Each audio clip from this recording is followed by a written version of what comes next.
Another morning in the north as the lights come up. You can see here as this camera sees better in the dark. Fishies are still half asleep.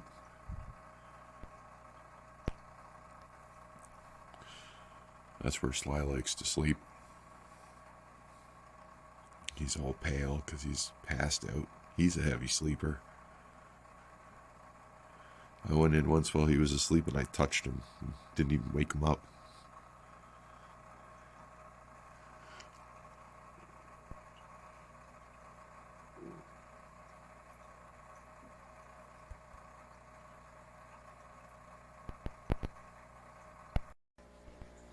Same situation with the Discus. This is actually how it looks in this room. And when I zoom in, it's got a really good nighttime camera, so we get to see. It takes advantage of the light better. They're just waking up too. Same scenario as the Oscar tank. Some of them are moving, some of them are still stationary and sleeping.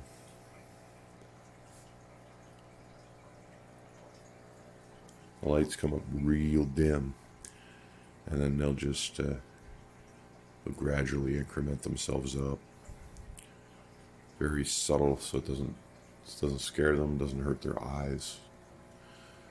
See, fish don't have eyes like us, where we can rapidly adjust to different lighting. So if you just use a traditional light and just hit the switch and boom, you're full brightness.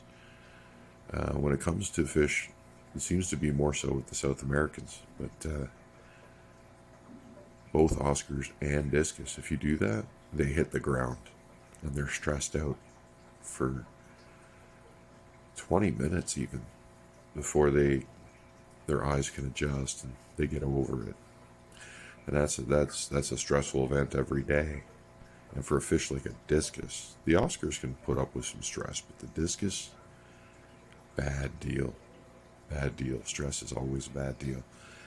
And I don't think it's good for the Oscars either, because if you're giving them a daily dose of stress, well, then they start their day off with a mood, and that might even promote aggression. So these are Higer strip lights. They're submersible. They cost like $20 a pop. I put 2 on each tank. You can buy big long ones, but then if one light blows, you have nothing. So I buy the 2 small ones. It's roughly the same price. One for each half of the tank, and it works really good. You just kick on the 24-hour mode. You press both buttons at the same time, and they start up at the same time, and they follow the same timer. So quite nice. See, that's what it looks like right now, right there, and it's just going to get brighter and brighter as the day goes on.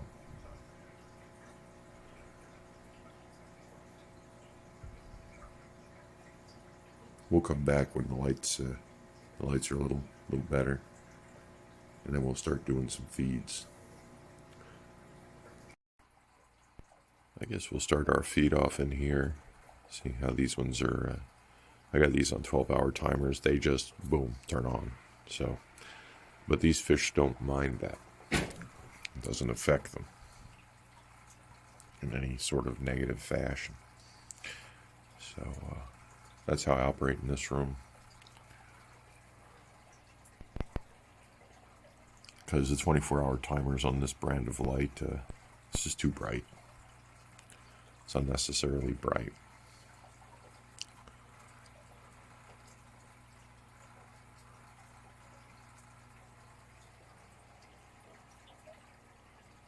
And these little guys are hungry. Let's get them some food. So they're eating the North Fin right now. I've given them the community pellets. They're very small, but they're all in there falling. You can see them. There's a bunch still on the surface, and they'll eat those all up.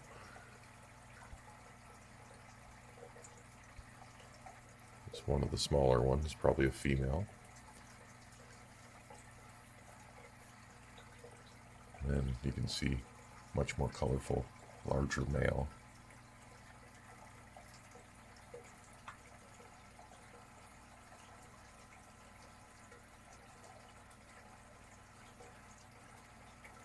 And they'll develop nuchal humps, those males. They're going to be really impressive looking in a few more months. Let's give them a little more. Northfin doesn't come in these containers. I just prefer to use my containers, old containers, instead of the bags. I don't really like the bags.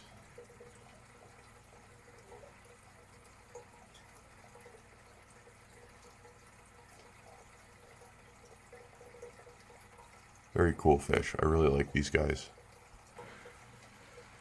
This tank's going to be a lot of fun to film as time goes on. It hasn't been very fun to film as they're babies, but as they get older, their behaviors get more and more interesting. These are smart fish.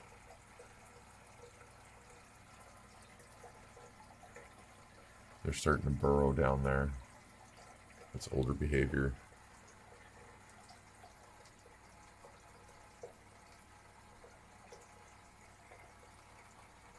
This tank's going to be cool. I'll probably have hundreds of these by this time next year, as they breed prolifically. So, which is good. And I'll just sell them all off at like $5 a pop and keep my belly full. Now in this tank, I'll use the same mix I just fed these guys, but I'll also add some of the larger pellets for the bigger fish. Under and red tips primarily. And I gave him some flake too.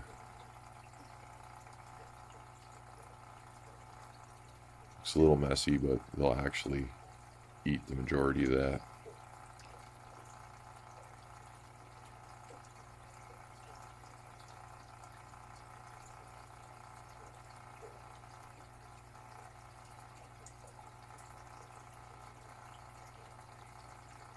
That's all they need. I won't need to feed this tank again. I'll feed these guys again later once, and that's it. Like, these aren't like Discus. They don't need 6 feedings a day. No, it's just unnecessary. They don't have the same problems Discus do when it comes to growing. As you can see, this tank's been brightening up, showing you how the slowly gets brighter. That center bar will kick in any minute now, and it'll be really dim up the middle, and then it'll slowly brighten, and it'll be morning in the Oscar tank. Early morning with and it slowly peaks up till it gets to noon, and it's a pretty cool setup. And it keeps them calm. That's the most important part of it. You got jumpy fish, you definitely want lights that do this. Over here we can see the Discus tank has brightened up a bit more. This happens, actually over the course of a couple hours, the tank will slowly brighten up. But they're all awake now, and because they're all awake now, I'm just going to give them a minor feeding, and then once the lights are up, that's when I do the protein. Now on this first feed, I use the Tetra Red granules, and I've used these as my main staple for these fish pretty much the whole time. And this is why I like them. Look at how they move through the water. I'm actually going to write an email to Northfin about this particular motion. See how they stay suspended? That's very important. And they're also red, so they contrast with the environment. and it's easier for the fish to see them. Every single speck of this stuff will get eaten. Every single speck of it. Even if it hits the bottom, they'll find it. Now that doesn't happen with northfin pellets. They just sink straight to the bottom. And normally discus aren't, the younger ones lead off the bottom, but the older ones won't. And eating off the bottom is not a healthy thing for discus to do. Let's put a little bit more of those pellets in. I mean, I keep my gravel clean, but now the Bug Pro, the Northfin Bug Pro, does kind of float around like that a little bit. But watch, I'm going to add some, and the enthusiasm isn't quite. They don't see it. That's the problem, is they're not seeing it. So now I've just dropped Bug Pro in, and it does fall slower. It floats a bit and it falls slower. So it sort of simulates that behavior, but look, they don't see it. Some of them do. But the same vigor isn't there. It's better food. It probably even tastes better, I don't know. But they go after this tetra stuff. They go after that. The tetra red granules, red lid. They love that stuff. I mean, I can't. Everything eats it, except for the Big Blue. She doesn't eat any pellets I have right now. She'll just eat flake.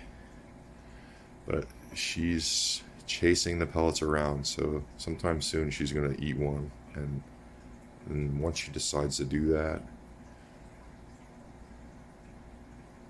I'm spending a lot more money on shrimp right now because of her. But that's just the way discus work. See, she's in there looking around. But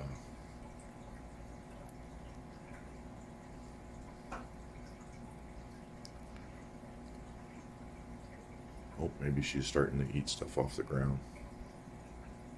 And one of my tags fell. The little ones all eat off the ground just fine, but the big ones don't want to do it. So, I don't know. A colorful, suspended, not floating, but not sinking, one that suspends in the water would be ideal for a discus food.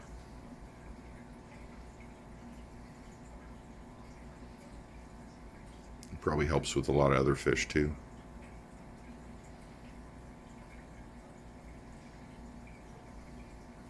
So I don't know, maybe a colorful Bug Pro.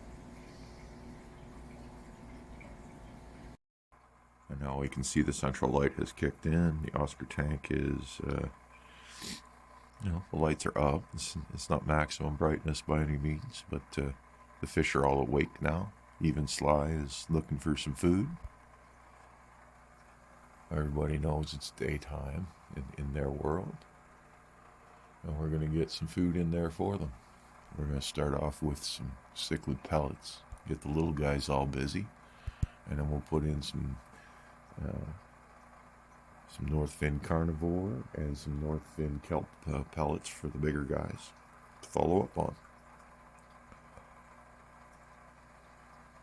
Do a few rounds of these cichlid pellets, and they just eat them up.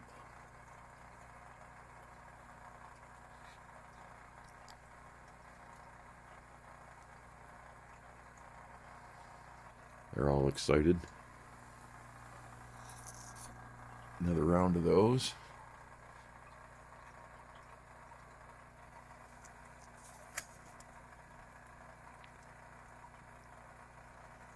Now the little guys are busy. I'm going to throw in some bigger ones for the big girl. Here they come. They're in the water. See, they all getting, she was waiting for those. They're getting used to the routine. Those are the carnivores.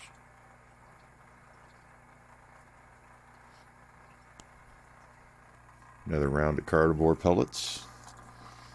They're in the water. That's probably going to be it for today. We're not going to give them any kelps today. See, she's had enough. She'd be over there otherwise. And everyone else is going to mop it up.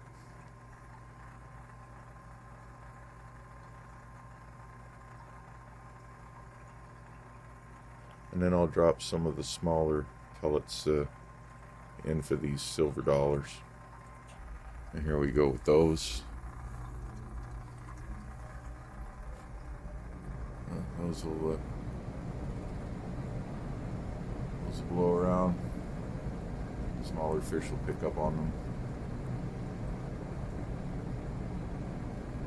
Some of them are already down here now.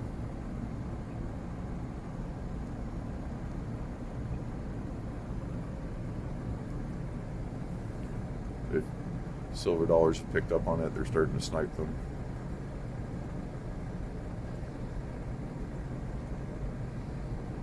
And that's feed. All these tanks down here, except for the polar parrots, they're done. I don't have to feed anybody but down here, but the polar parrots later on today in the afternoon. And then the discus get fed every couple hours, small amounts. That's how we feed here. These guys, they fast every third day. I don't feed them every third day. But yeah. We'll give the discus some protein later, and then we'll wrap this up. Okay, so I've waited a couple hours since this morning's dry feeds, and in between that time I gave him a little bit of Bug Pro, and I saw her, the new blue that's really fussy, actually eat some Bug Pro off the rocks here. So she's taken a big step in doing that. Let's hope it continues. I really need her to get on kibble like everyone else. I don't. Shrimp and bloodworms and stuff is not supposed to be multiple times a day. It's meant to be a treat to help them along. So right now I have to use it like a staple to keep her going, get weight on her. But she is gaining, and look at her. She's more perky. She's more swimming around. She's very interactive. Things are going well. Same with the little guy here. Everything's fine with him. All these new fish have been excellent. They came in, these two came in with some problems. He was even a little bit underweight, but not much. She was badly underweight. And that tells me he was underweight too, and he had pink gill, which is otherwise called brown blood disease, and that's a bacteria issue. So they were suffering from a bacteria issue, which is probably why they got skinny.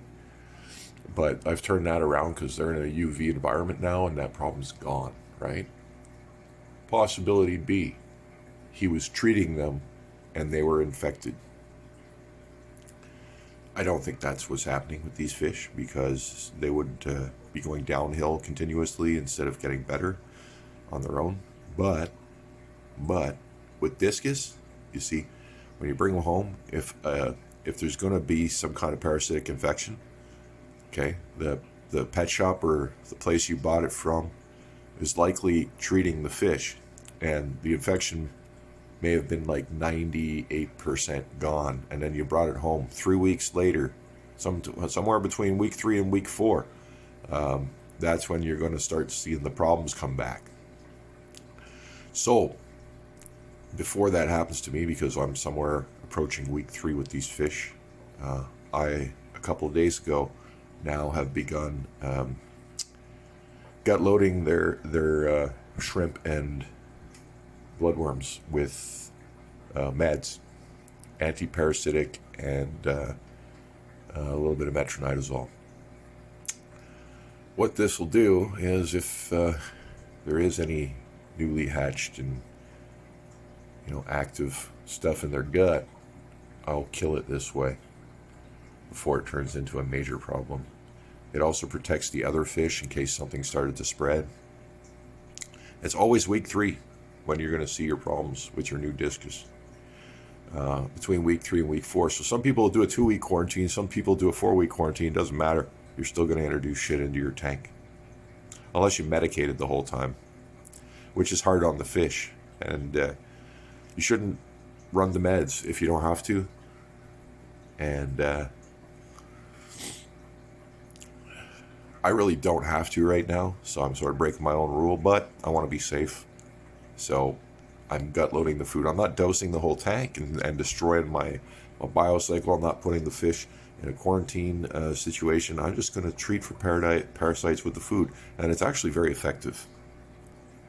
It's very effective. It's not as effective as treating the entire water column, but it's very effective. I'll do this for a week. These fish will definitely be okay. Even if they had a problem, that will solve it. So as long as they're eating. If they don't eat, then your only option is to soak them in water. But all these fish are eating really well, and we're gonna pop the meds in now. Food is in. Everyone gets in on that. Even she's going for it there. Just saw her eat a couple. There she goes again. She likes the big ones. So you see, it's all heavily dosed. And then I let the meds soak. So it just soaks in. And the shrimp, they got the little legs and stuff, so they're going to grab onto powdered molecules. And the bloodworm, I don't know if things stick well to it, but I do them up too. And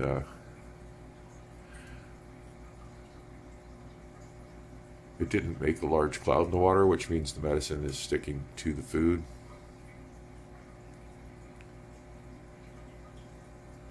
And she's eating, everybody's eating some, everybody's getting some.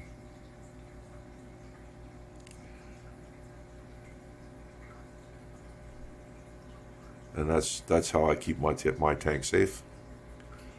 Everybody's into quarantine. And again, if I bought myself like 20 rummy nose to add into this tank or something like that, I would quarantine those, because that's 20 fish. It's not just throwing one in or two in at a time, And I also know how to identify illness with Discus. I've been doing this for a couple of years now, and I've watched a lot of fish die. I know the ropes in that regard.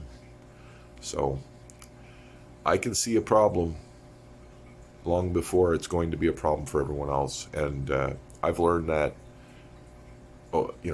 these fish will get sick. Even if you do everything right, it can come in with foods. It can just arrive somehow. Problem can arrive somehow. And so you got to be able to identify, the orange fish is sick, the blue fish is sick, and you just pull them when they're showing you early signs and treat them in a separate tank. If it's even needed. If you can just gut load their food if they're still eating, and if you're real good, you'll notice these problems early enough that you can just gut load their food. That's a lot cheaper. I find it very effective. If the fish doesn't eat anything, then it won't be effective. You never know how much they're going to eat, but I can tell you I've never OD'd them, and it's always worked.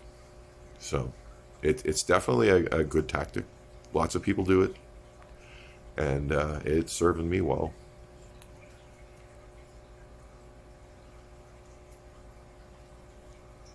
Everything and anything you can do to eliminate stress will help you achieve success with discus fish. Thanks for watching. Hope you have a nice day.